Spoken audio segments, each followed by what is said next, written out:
everyone. Can you hear me? Can you hear me? Okay, just double checking. So I was in Athens not too long ago, and I was mentor at the Startup Athens Live, so it's really great to be back. I met some amazing people. I recognize some of your faces in the audience, and made some amazing friendships. So it's really great to be back in the city. So I look in the audience and I see that there's a lot of innovators, you have a lot of entrepreneurs, people who are creative, doing big things. And when I open up the newspaper and I read about Greece, oftentimes I see it stripped down to its bare bones. I read about high unemployment rates, I hear about university students who just graduated and can't find a job. So why is it that in the media, they always talk about these stories over and over again? You know, it's exhausting. We want to hear positive stories. We want to hear about what you are doing. So I think it's important to note that media shouldn't always just define you as an individual, as a city, as a startup, as a country. I think you can play a role in shaping the stories. And by no means am I a boss of PR. I'm far from it. I'm learning every day. But what I can tell you is that pitching to the brain doesn't work, pitching to the heart works. So, where do I begin? This is the team that I worked with when I was in Athens last time. They're called iMelon, but we were creating a Historious app. And I got to work with all these amazing individuals who were developing a business model, who were learning how to pitch in front of a crowd of investors and VCs. And I was really inspired by the work that we had completed in a 3-day span. I learned a lot. But I want to talk first about what words mean, right? So words can be extremely powerful. I hate you, I love you. Media takes these words and they influence the way we think in ways that we can't even comprehend. Most of the time, the words and the power in the media come from the top down, rarely from the bottom up. But I think we have the capability of creating a new dialogue. As individuals, we have the capability of building a new narrative. We also possess the opportunity and skill set to create a story that can inspire millions of people around the world and also inspire a new generation. So the question I have for you today is, are you going to create the next story, or is someone else going to create it for you? This seems to be the dominating headlines every time I open up BBC or CNBC. I always hear about this crisis. But I think it's time we can change the headlines together. So recently, I came across this article in the Facebook world. I don't know who pitched this to Jessica Stillman, but whoever that is crafty and is a good PR person. This story didn't change the Greek economy. But what it did was tell a story about young innovators living in Athens, building something from the bottom up. And this message could really connect with the public. It celebrated innovators and what they could do despite economic troubles.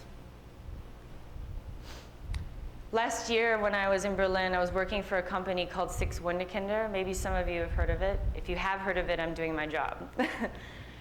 But I pitched to a local New York Times editor by the name of Nick Kulish. Now he's an American, but he's embedded in Germany. And I did some research. I found out, okay, this guy writes about scenes. He doesn't really write about tech, but maybe I can pitch him the tech scene. So I spent an afternoon outlining neighborhoods. I outlined the top 10 entrepreneurs of Berlin. I listed off co-sharing spaces, co-working spaces.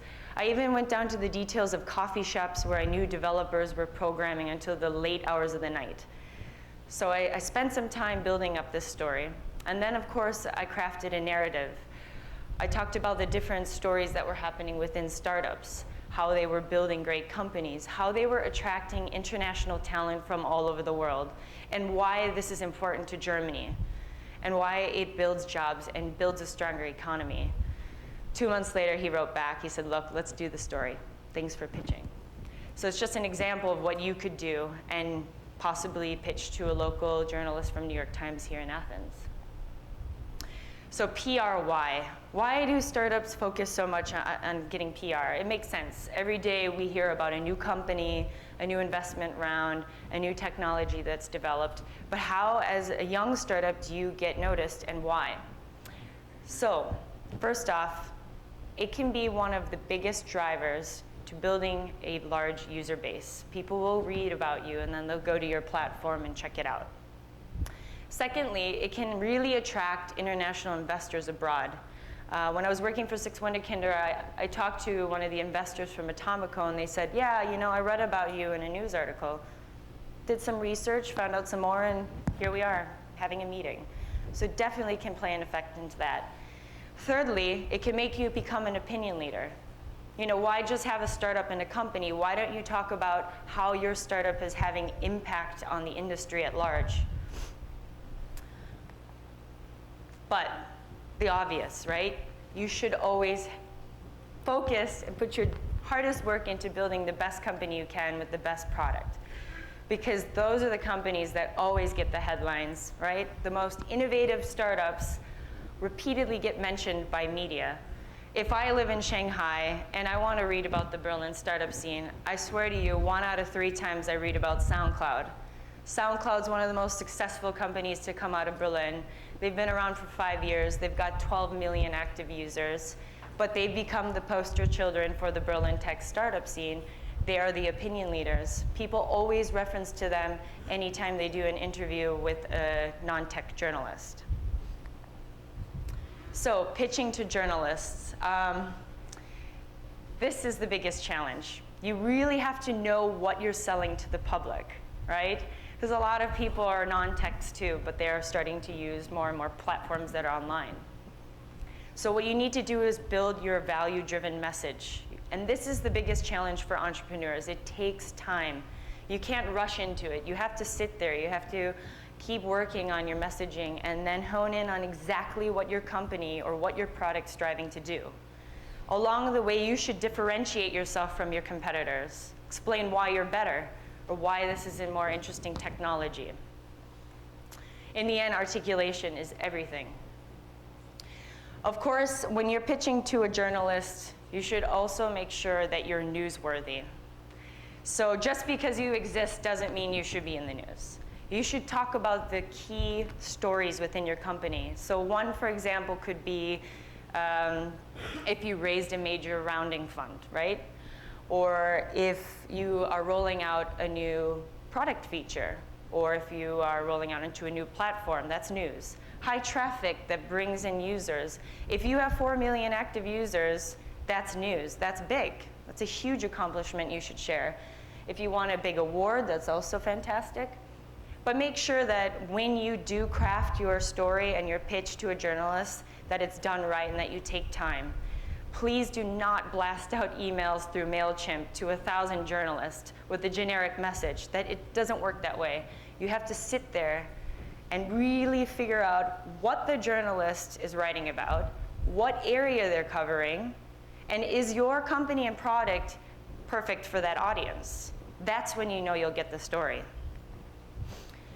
There's so many to choose from. I actually did an interview with Demetrius for Away here in Greece. Great tech blog. For all of you young startups, you should definitely talk to him after the show because it's a great way to get some good coverage, and they do in-depth interviews. It's well written and it's well researched. But of course, there are many different you can choose from. Just make sure that the timing's right and that you have the right messaging for each one. There are also great free resources online. My favorite is Haro, Help a Reporter Out. Now, this is a service where a journalist can put in a request. So they have a story they want to build, and they're looking for the source, but the source is you. You're the one that's going to help them build that story. So if you write back to them and say really quick in a short pitch, this is why I should be a voice in this story, they'll write back and say, great, let's do it. It's a definite resource for young startups who want to first get some traction in the press. Also become a blogger. Robert Scoble, which I know many of you know, and I met at the Next Web conference a couple months ago. Now he is the biggest tech blogger out there. He's made a name for himself. He is the voice of Silicon Valley, in my opinion. Some people will disagree in the front row. But I think he's smart, and I think he understands why you should be a blogger. Because you can sit back and ingest it all, or you can be the one to create the news, to discuss what's happening in the industry, give your personalized opinion on it. You'd be surprised. You push that out onto Twitter, Google+, all your social media channels, people will start replying. People start debating, creating dialogue. It can be really powerful. I've written blog posts that went super viral, had 400 replies. All of a sudden, I've got Wired magazine and Spiegel International on the phone with me asking me for my opinion. All of a sudden, my opinion matters. That would never have happened if I hadn't started blogging. Also become a mentor. All of you in this room can become a mentor. You each have experience and passion that you can share with a young entrepreneur. The Startup Live Athens is an amazing event. And I think in Europe, there's over 700 million of us. There's 50 countries. There's 40 languages. We can all learn so much from one another. I know I'm learning every day. And by leveraging what you've learned and sharing it, you're giving it back to the community. You're empowering your community, and I don't think there's a better way to do public relations than that. Network, network, network. Okay, there's two camps of people. There's one that says, it's a waste of time. Just don't bother, just focus on your product. But no, I would disagree. I would say networking means everything. And the reason is, you will meet some people in the industry that are gonna open doors for you. You have no idea who you might meet in this room today. But by networking, you'll get that chance and that opportunity. And I also think it's how you leverage it. If you just make that point of contact and exchange a business card, that's not enough. You gotta keep up and keep the conversation going. Invite that person to come to your local ecosystem. Introduce them to other entrepreneurs. It's all about establishing those connections. And of course, obviously, so once you've networked, you've built those relationships. But what do you do with those relationships?